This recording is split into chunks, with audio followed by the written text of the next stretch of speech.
first known rules of golf were drawn up in 1744 by the Gentlemen Golfers of Edinburgh in Leith, Scotland. Since then the game has changed dramatically. Golf courses, equipment, and not least the rules. So where do I go when I want to learn about the rules of the game today? Well, I go to the Golf Rules Questions podcast with Blakey and Roscoe, of course. So sit back, relax, and enjoy this episode of the Golf Rules Questions podcast.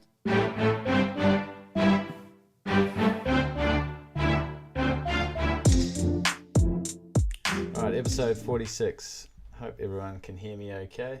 Hey Jerry, how are you? I did get your email. Thank you for tuning in, and you were right about episode 45. Let's get into that. The Golf Rules Question of the Week, episode 45. Fraser has interference with the branches of a tree that are outside of a ground under repair area. This ground under repair area is defined by a white line.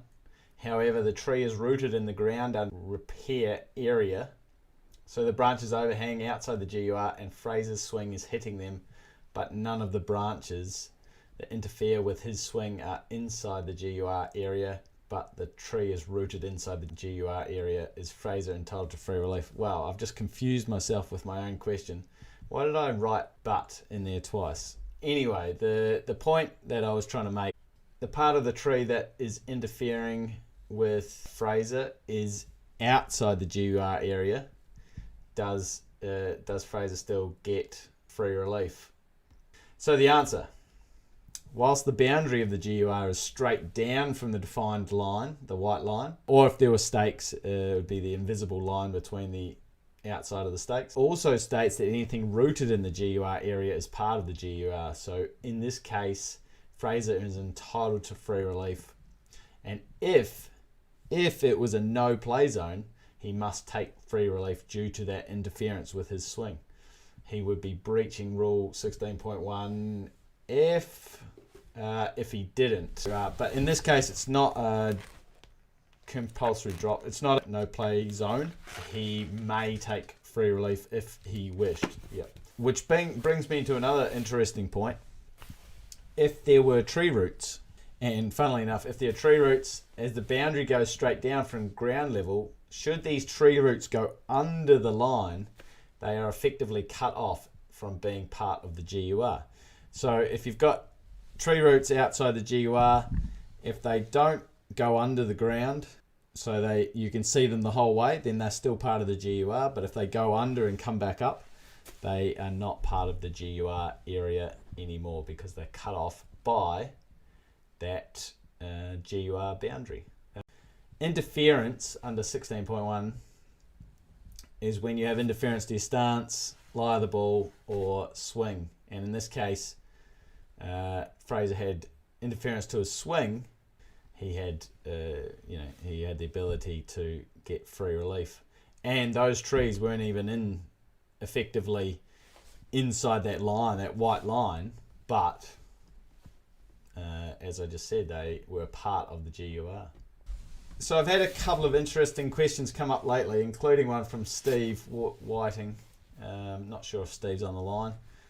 It was one of those premonition situations again, and I'll just talk about it, and then you'll understand why it was a premonition situation. Great call, Jerry. The rules are always up early. So Steve asked about a player who played onto an adjacent fairway, then played a wrong ball, and had to return to the area to find his own ball within the 3-minute search time already elapsed. So this player believed that someone from another group had taken his ball. So effectively, the 3-minute search time has already elapsed, so it's going to be a lost ball as well. So he's had the wrong ball, and then he's got a lost ball. But he believed that someone from another group had taken his ball, so this was proved to be correct.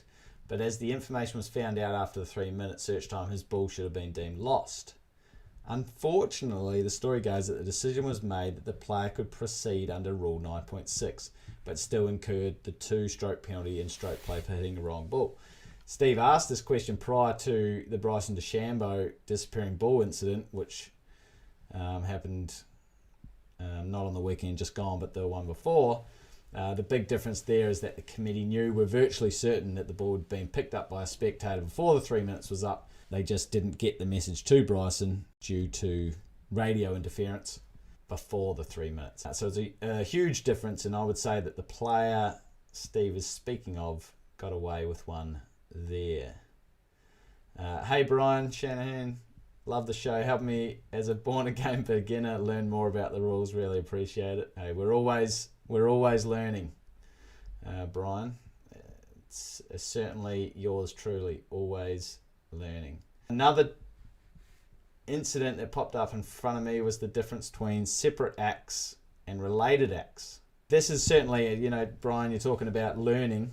This is certainly one that gets my head spinning. The situation that popped up was whether determining the yardage of your shot by using a distance measuring device that also has a slope function, then playing your shot and then going through this process again before another shot was a separate or related act. It is an act that is similar and on the same hole, but because of the intervening act, the stroke, then it is seen as a separate act, and the player incurs the general penalty for the first act and then disqualification for the second.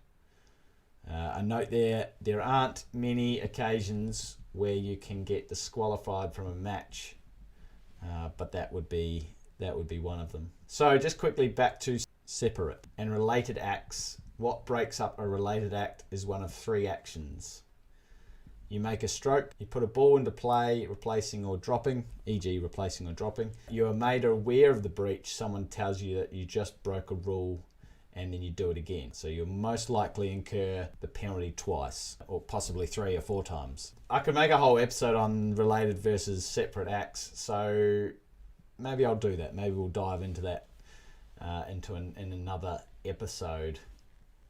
It certainly can be confusing. I believe the RNA USGA may be doing hoping to do something about that. 2023 is when that will roll around. And lastly, see, without Roscoe, and I do miss him dearly, but without Roscoe, these episodes do chug along pretty fast. Lastly, I've wanted to speak about Rule 18.2, 18.3, and then 14.4/14.6, because I've had the same question asked of me in recent weeks about dropping a ball into play and then the original ball being found, so which ball is in play? The question was, we were searching around for the ball, 2 minutes had elapsed, I went back to the spot and I dropped my ball and then my original was found.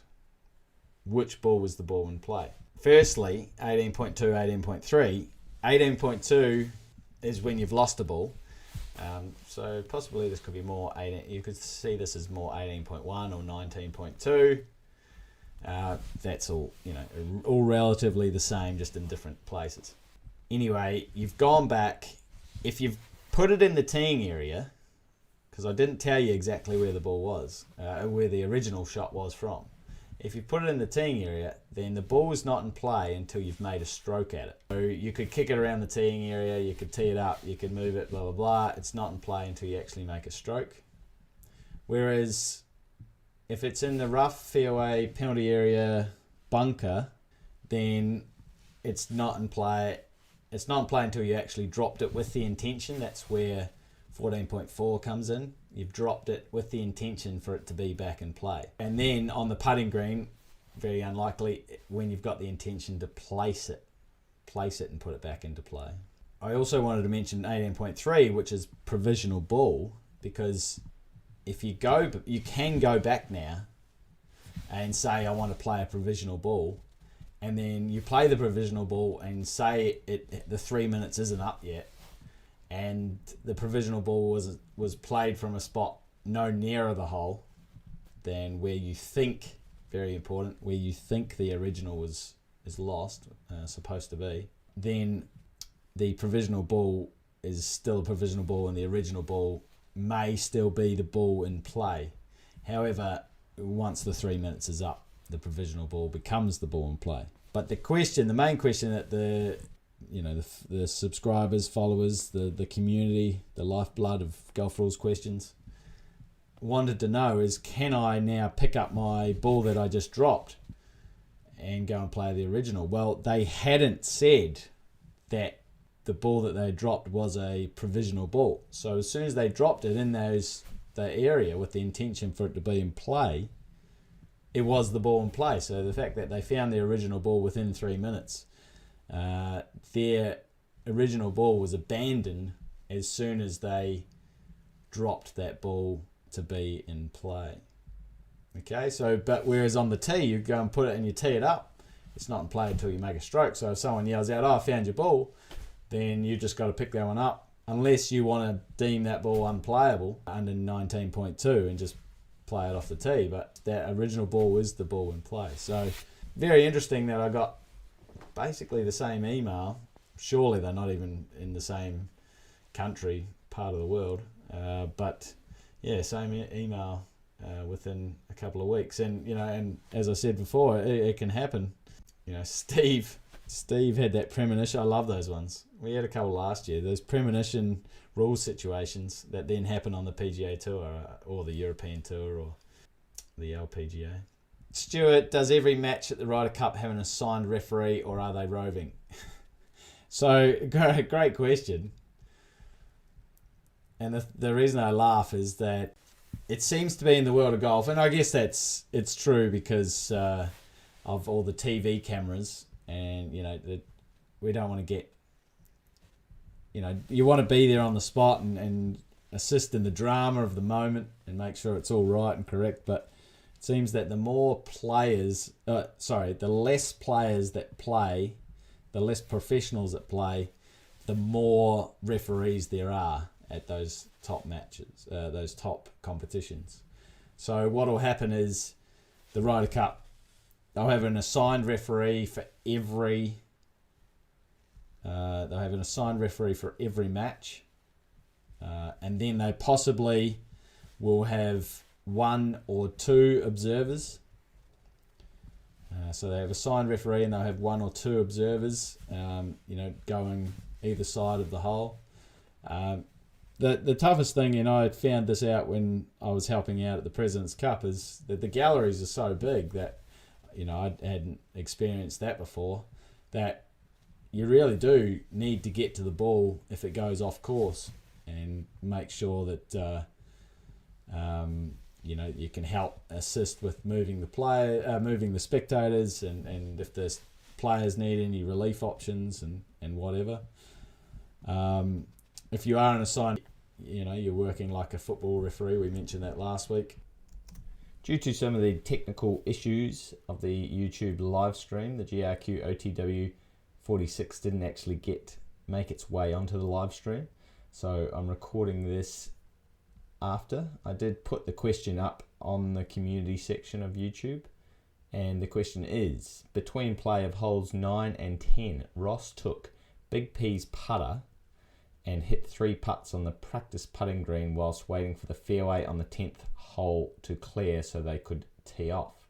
Does Ross incur any penalties for this action? You will hear the answer in episode 47.